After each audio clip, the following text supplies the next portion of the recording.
Hello, and welcome to another episode of Bring Back Focus, a podcast where we explore how to do your best work in a world full of noise and distraction. Today's episode is about something very simple but almost never done. It's concept called thinking time. The biggest irony of knowledge work today is that we rarely get the time to actually think and think deeply. We spend most of our time either reacting, which is answering emails, sitting in meetings, chasing deadlines. Even when we block off focus time, right?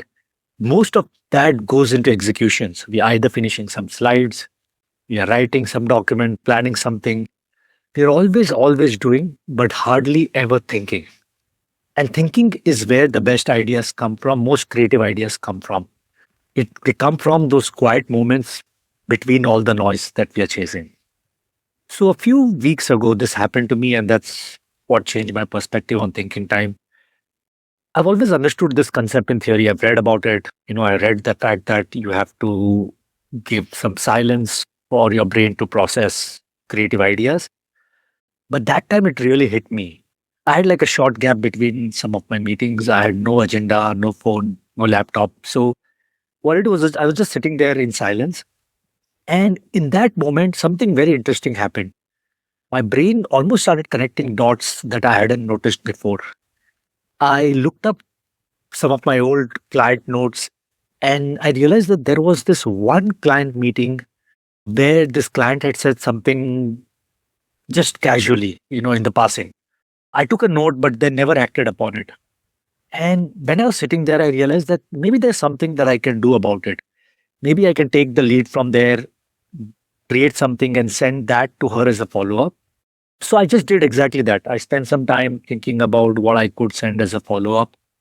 And I built that and I sent it to her. And what happened was that helped me get an opening.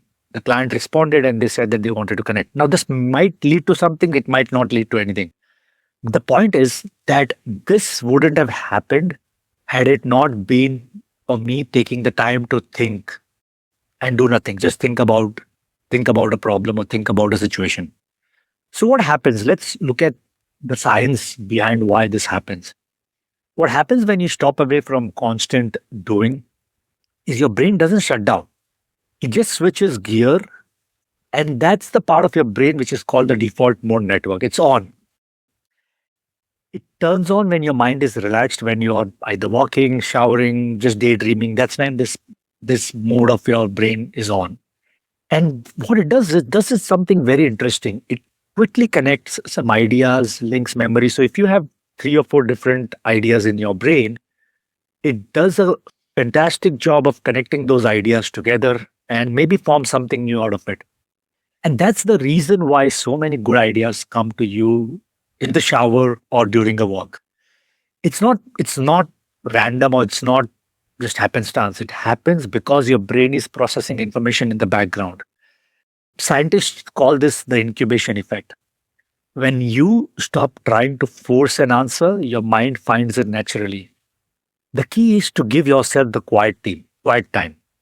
And we are so used to thinking about this quiet time as waste of time. It really isn't. It is one of the most productive use of time. Some of the best thinkers have always known this. Bill Gates, for example, he takes what he calls think weeks.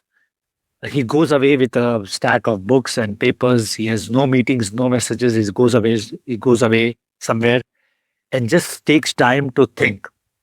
And most of his, I wouldn't say most, but a lot of his biggest ideas started during those weeks. Now, I completely understand that all of us cannot take a week off in a cabin, but we can absolutely create those small moments of solitude in our own lives. So, how do you do that?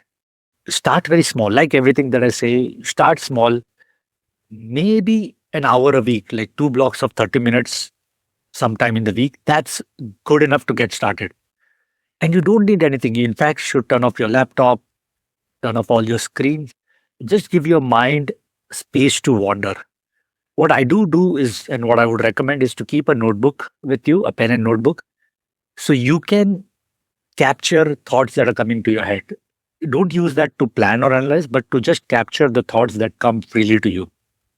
It helps to keep a place to jot down all those things, all those ideas and thoughts that come to your mind, and let your mind move freely around either a problem or a question or something that you're grappling with. Do not try to chase any outcome. Do not try to force any clarity. Just think and let that do its work. It may sound weird, but it really, really works. You try it out.